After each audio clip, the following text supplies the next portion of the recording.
Battlefield 6 is good. For once, we can kick off an Inside Games Roundup by saying that an anticipated AAA game seems to be going okay. Yeah, for now. It's a long weekend coming up, and we'll see once those bullets start flying. And also, this is a Roundup after all. We got more stories. Case in point, the developers of the disastrous Mind's Eye have published a scathing open letter accusing the studio's leadership of, quote, systemic mistreatment and mismanagement. There's also been some worrying departures from Xbox's Halo Studios. All that drama plus a real tearjerker story coming up on Inside Games Roundup. Let's kick off the news by throwing to the one man who earned the nickname Tearjerker in an event we all agreed to not talk about anymore. Brian Garr. Thank you. I appreciate that. All right, news time. Okay, news time. Yes, Battlefield 6, it launched today, and the reviews, I was looking around, pretty darn good. It's got an 84 on Metacritic for both the PS5 and the PC versions, and even more impressive 88 on the Xbox Series X. Game Rant called it, quote, the most fun you will have with a Battlefield game in nearly a decade. Video Games Chronicle wrote, Battlefield 6 is exactly what the fans wanted and what this game needed to be. The single player is fine, if largely tertiary, but the multiplayer shines.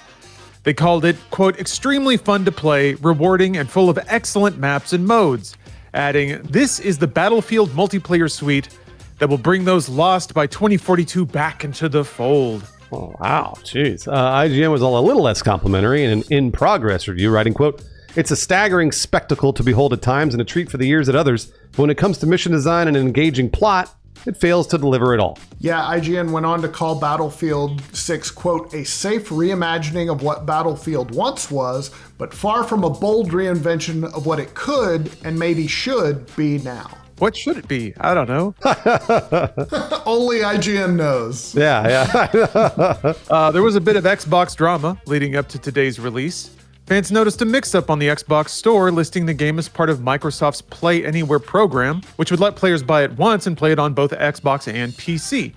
Microsoft later confirmed this was an error, as Battlefield 6 won't support Play Anywhere. There's another angle of work, by the way.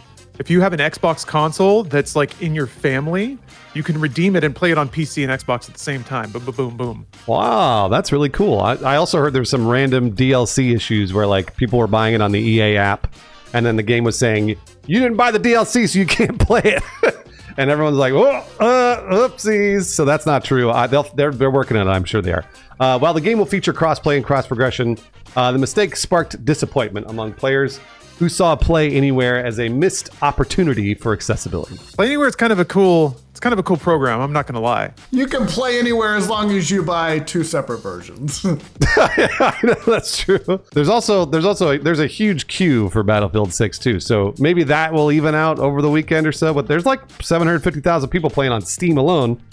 So good luck out there if you bought the game. All right, moving on. Let's talk about Mind's Eye, one of the big flops of 2025. Current and former devs at the studio behind Mind's Eye have accused leadership of, quote, systemic mistreatment and mismanagement in a scathing open letter. In a letter on the Game Workers branch of the IWGB Union's website, 93 workers at Build a Rocket Boy allege chaotic layoffs, misinformation, and wrongful dismissals after more than 250 staff were cut. They have also filed legal action against the company. Dev Ben Newbon said staff endured, quote, months of crunch, causing horrific mental and physical illnesses, only for bosses to blame saboteurs for the game's flop. Mind's Eye was, of course, the first game from the studio founded by the ex-GTA producer Leslie Benzies, and it was intended to launch the studio's ambitious user-generated metaverse everywhere. Didn't quite get that far, though. The release earlier this year was riddled with technical problems, got very harsh reviews. Two executives exited the company just a week before launch. Oh man, workers are demanding apologies, fair compensation, union recognition, and better working conditions. IWGB Chair Spring McParland Jones said, the games industry is not the Wild West anymore. It does feel like game production maybe from the era when Leslie Benzies made their hits. So, yeah, it doesn't work that way anymore. But don't let that distract you, though. Mind's Eye is still an amazing video game. They don't make them like that anymore. I think for similar reasons. When Lawrence says amazing, he means like satire amazing. He doesn't mean like actually amazing. Yeah, he means it's campy. Yeah, no, it's goofy. It's overly ambitious. It reminds me of the 80s when just like coked up dudes would get massive budgets for basically nothing. And that seems like what Mind's Eye was.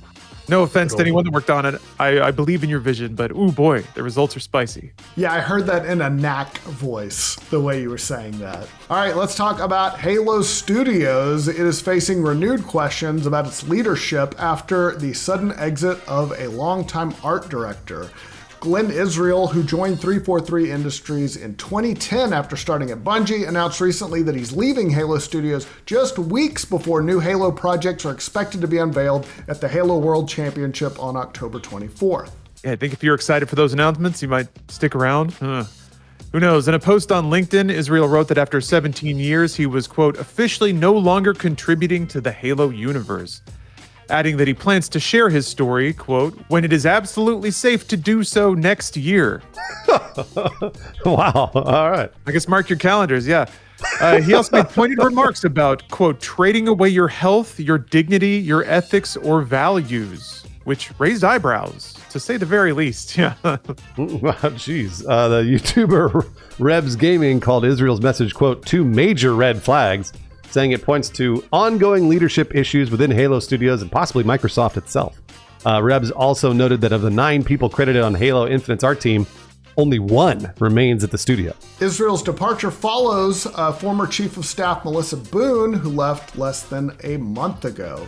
And the shakeups come less than a year after 343 rebranded as Halo Studios, and that was a move meant to usher in a new era of creativity and collaboration, we were told. But Engadget reported that morale has been bad, with one former developer saying, I don't think anybody is really happy about the quality of the product right now. Man, Halo, can you imagine if Halo had a hit game and a hit television series? We would have been off to the races. Everyone would have played Halo for years and years, and then instead we got Master Cheeks. I also worry though, if it's rotten at Halo Studios, maybe it's for the best that those projects didn't succeed. Otherwise, some bad people might be very empowered with a lot of money and corporate immunity right now. So, yeah, I guess in a year when that NDA expires, maybe we'll hear more about what's going on.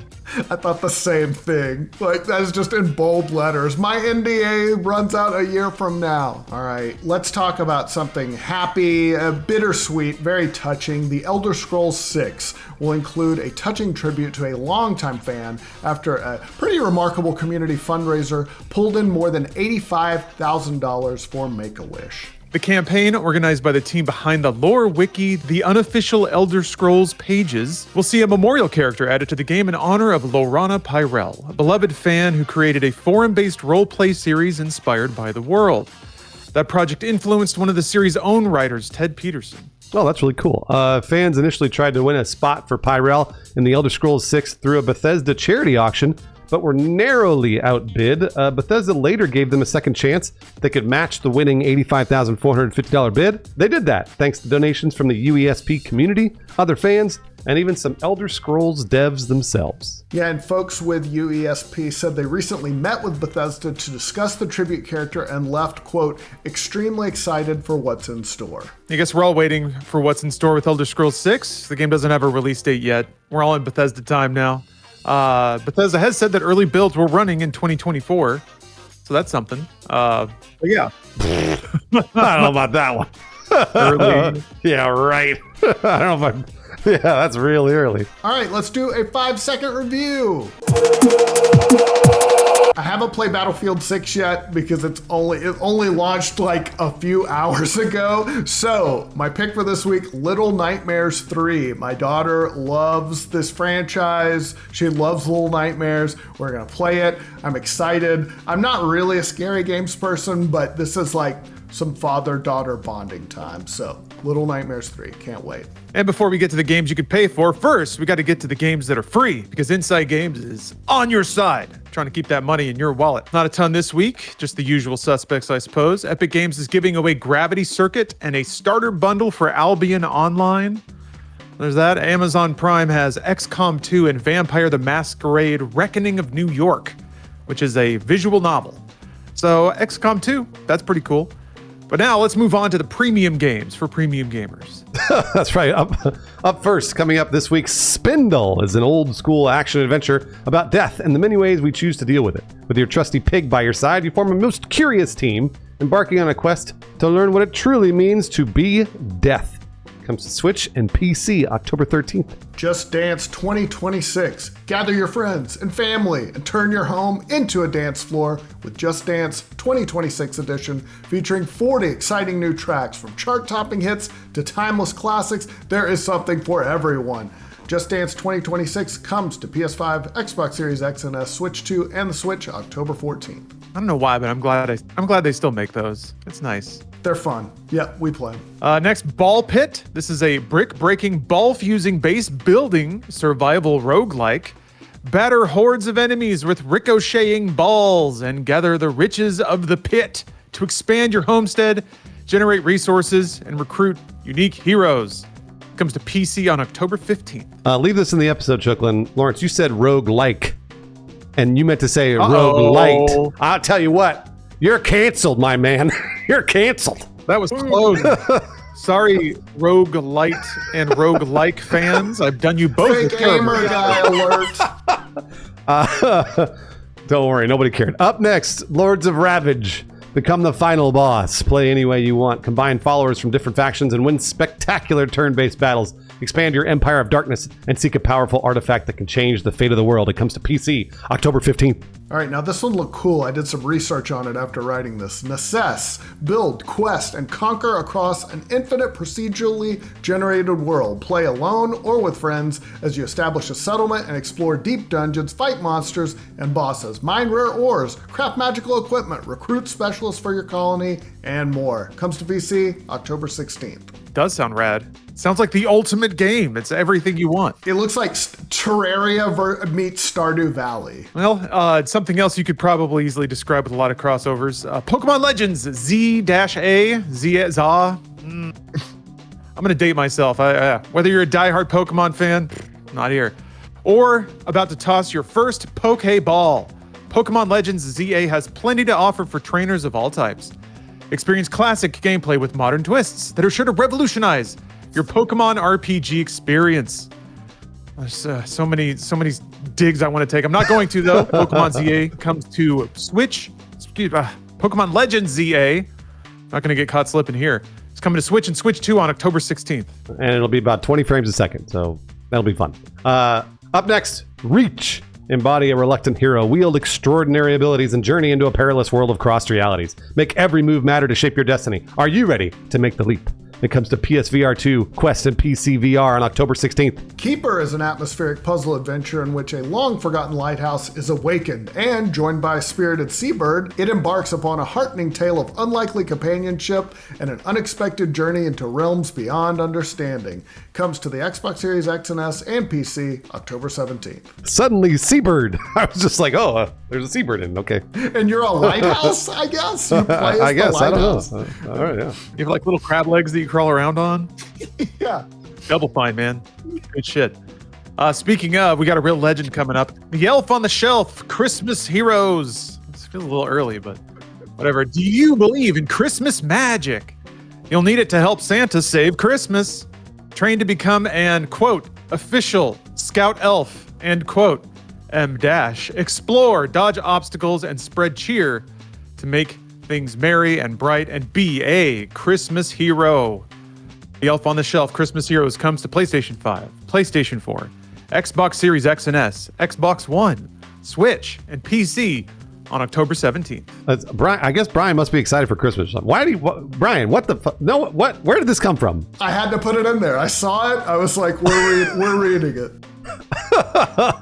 Thank you very much for watching the Inside Games Roundup. It's good to be back, and thank you very much for the support over the past weeks. You guys have been hyping. You've been donating to the Patreon. You've been watching our videos, so we very much appreciate it. And as we're about to file away to stand in line to play Battlefield 6, we'd like to shout out a few patrons that support us directly through our Patreon, which, check it out, by the way, it's free. All of our stuff is there. And I post a spicy meme every day, so make sure to get your daily meme. It'll kick your day off right. But yes, we have a few patrons that we hope to be whiling away in the queues for Battlefield next to, because they always revive us when we ask. Hammer that space bar. They're there. Sherwin Sanchez, Jonathan Lenowski, and Spirit Bear. Thanks for tending to our needs. These patrons actually did one better by letting us take the tank, even though they could have spawned in it, which was actually really nice of them. Null Test, E. Compton, and Hero of Nern.